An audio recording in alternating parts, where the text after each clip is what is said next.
Hello. Hi, are we going? I guess. Oh, okay. What'd you do? I don't know. Didn't you do well at a regional or something? Oh, I mean, I did okay, I guess. No. Hi, my name's Jesse Filiere. I got top 4 at the Indianapolis regionals this past weekend. $3. Can we do a new video? No, I like this one too much Please. now. What number did you get? What was your place? Third place. And where were you playing? True Draco Zoo. Cool. Let's see what you played specifically. The Zoo engine, I did 2 Rapier, 2 Ramram, 2 Whiptail, all these only, 1 Thoroughblade. I kind of want to bump that Thoroughblade to 2, but this deck is so tight, it's really hard to get in there. I've thought about going to 44 cards and playing a 3rd Desires, but just, it's really rough with this deck. There's so many, so much engines clashing together and everything, it's really hard. Then for the Draco, I did 2 Masterpiece, 2 Dynamite Knight, and then 2 Ignis. I used to go triple Ignis and then 2 Dynamite Knight, but I kept bricking with this card so much. It's good going second, but there's enough times where you'd rather have Dynamite Knight so you can play on your opponent's turn with the traps. Then Ignis is nice to try and draw more on your turn, but half the time it doesn't go the way you want it to. And then the last monsters I play are the hand traps. I go double Ash, double Ghost Ogre, 1 Maxi. All these only. But yeah, I think the 5 is pretty standard with a lot of decks. Some people play 3 and none for either Ash or Ghost Ogre. I really like to have a balance of the both. I think Ash is low-key pretty good against Zoo. People don't really like it, but there's a lot of things you can hit. When you hit combo, it keeps them from playing for the rest of the game, at least getting their resources back a lot of times. Hitting Desires is always good, and honestly, sometimes hitting their Tenki just makes them play a completely different way than what they wanted to, and if you can kind of get in their head and then think of what they really need for that turn, do they need that rat to send that combo? Do they need that Thoroughblade to ditch a Whiptail? Ash can really stop them and make them have to deal with what's in their hand, and if what's in their hand is something you can play around, you basically win the game right there. For spells then, I did, for the True Draco engine, I did triple Diagram, triple Terraforming, so 6 Diagram. Alties only.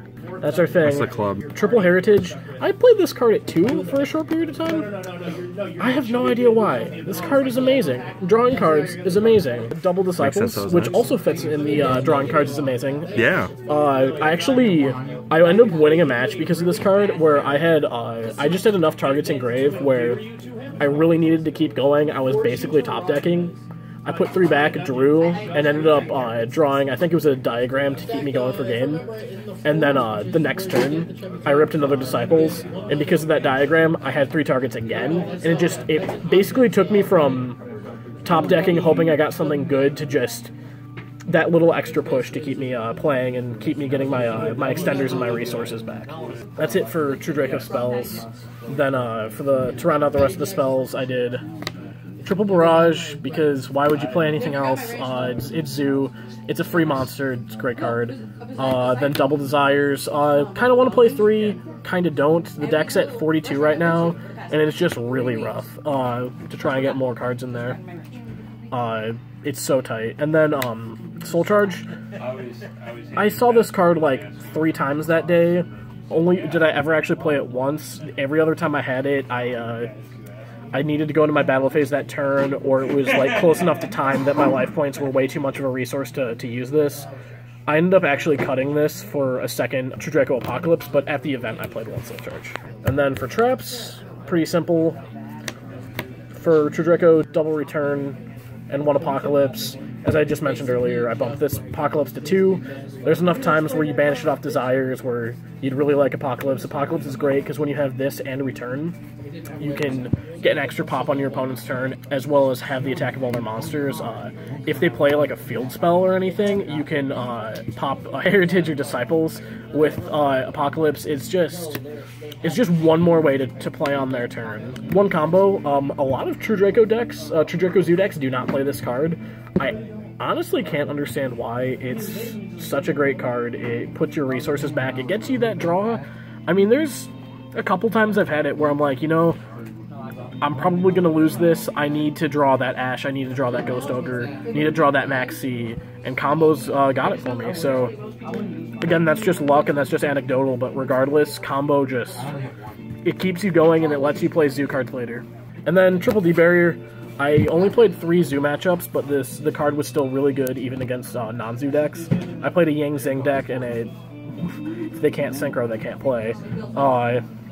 I played Dino Yang Zings, and that it hurt them too. And then actually, when playing against pure Dinos, like when I knew they were going to try and make a Logia after like Resolution of Summon or whatever, I would just D-Barrier Colic Seas, and you know, it's not like it necessarily won me the game, but it just kept me from having one more thing I'd have to play against. So that's it for the main deck. It was 42. For the extra, pretty standard zoo stuff.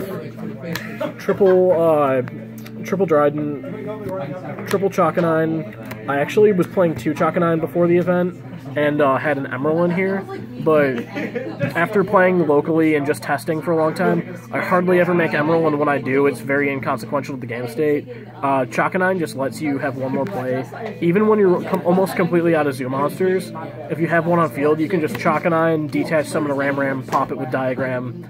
It's just a way that, even if you don't have Dryden or anything else left, it's just one more thing to kind of keep your board state progressing and just let you out-advantage your opponent more. Then double Broad Bull. Kind of wish I could play it at 3, but at the same time, in True Draco Zoo, you run out of your engine pretty quick, so it's fine at 2. Double Tiger Mortar, low-key amazing card. 1 Borbo, 1 Hammer Kong. This card won me a game in my round 7, actually. Game 3, I was playing against Larry Musgrove. Shout out to him, great guy. Speaking of like when I was talking about Ash before, he sort of made a face when he was drawing, and when he activated Tenki, I could basically tell that his hand was not that great. So I ended up ashing his Tenki, and that made him, that forced him to summon his Whiptail, and then when I popped it with Dryden, he tried to Pianissimo it, but Hammer Kong with Material keeps him from doing that. And Pianissimo is such a good card against True Draco that if you stop them from being able to play it, you can just win, honestly. Because it's Pianissimo stops Masterpiece and it stops the True Draco's traps. So when they don't get to play it, they don't get to win. To round out the rest of the extra deck, 1 Tornado Dragon, 1 Abyss Dweller, and 1 Mrs. Radiant. Honestly, like a lot of zoo decks can really only afford to play one or the other of the rank 4s, but honestly, since I can do more stuff with Ram being popped, I can afford to play both, and I love playing both. I don't think I'd cut either of these, even for more zoo cards. They're great, and honestly, like this is decent in the zoo matchup, this is better in the zoo matchup, but both of these cards are really good against True Draco. So it just helps. For the side deck, for the traps, I did 1 Solemn Warning. I never saw this the entire event. I didn't really need to. It's kind of a placeholder in the deck, honestly. I had 14 cards on my side before I went there, and I'm like, I need a 15th. What's a good random one of? Solemn Warning. It is what it is. Kaiser Coliseum, I just saw the Kaiser there. Kaiser Coliseum is banned. I did not play that. That would be really strong. Yeah, I guess. Kaiser Coliseum Dryden would be fun. Or not. Fun is a relative term. Imperial Order. Every time I saw this, it almost lost me the game. I had a crazy matchup where I ended up having Dryden and Hammer Kong, and then I Imperial Ordered the True King Dino player, and he ended up being able to just get through my board with Ultimate Conductor, and that left me with a Diagram, a Barrier, and a Imperial Order, which wasn't great. So I ended up setting my Ghost Ogre, and then setting the Terraforming I drew for turn, and then passing. I ended up drawing Dynamite Knight for turn after that, tributing it, and then just going off and using the fact that I had 1 Diagram on field and access to another Diagram to pop a trap, pop his Ultimate Conductor, and then I ended up drawing a Rat Pier, which next turn I ended up using to just OTKM. Then 3 Magic Deflector. Didn't really see it a whole lot, but it's a really good card. It's good against the True Draco matchup, but it's also good. I like it against Dinos. It doesn't hit a lot of things, but when they're so reliant on Diagram going off, if you can stop it from happening one way or another, it saves your Trident Pop from maybe a threat like Ultimate Conductor, if you can even hit it because of a Miscellaneousaurus. Usually you can't, but if you can, why not? Just a good card. I did see it at times I didn't want to, though, too, so that's a shame.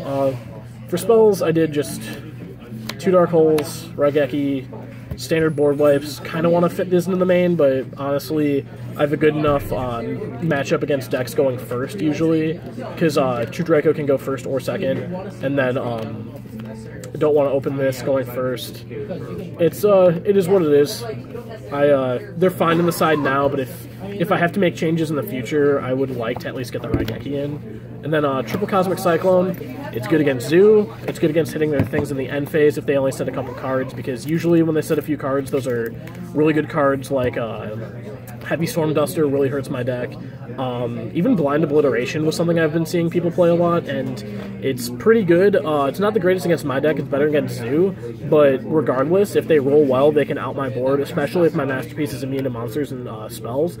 That's just another torrential for me to have to deal with, and if I can hit it before they can play it, that's great. If I can hit their Barrage, that's great. If I can even hit their Tenki sometimes, usually I probably save it, but depending, it's just another thing to hit. And then for monsters, I went with one Humongous, one Gameciel, and then just standard Kaijus, and then to round it out, I did my 3rd Ghost Ogre and my 3rd Ash. Just wish I could play more in the main, not enough room, so why not put them in the side? So that's it for the deck. For my shoutouts, I want to shout out my friends who went to the event with me, Brandon McGinnis, Andy Eppard, then Mark DiNucci. They helped me a lot. Brandon's been helping me a long time, test and everything, so with his tutelage, I feel like that was one of the reasons I even did well at the event, so great shout out to him. He got his invite too, and then Andy got top 8, so that's good. I also want to shout out Frogtown Hobbies. They helped me just be a good place to test at for a while. It's the locals that's open the most and has tournaments the most, so that's nice. Here at Checkmate Games right now, shout out to them for being able to play there every Thursday. I think my last shout out would just be to my buddies at SemiLimited, really good friends of mine, and I'm glad they could do this deck profile with me. So, yeah. Thank you very much. Yeah, thank you.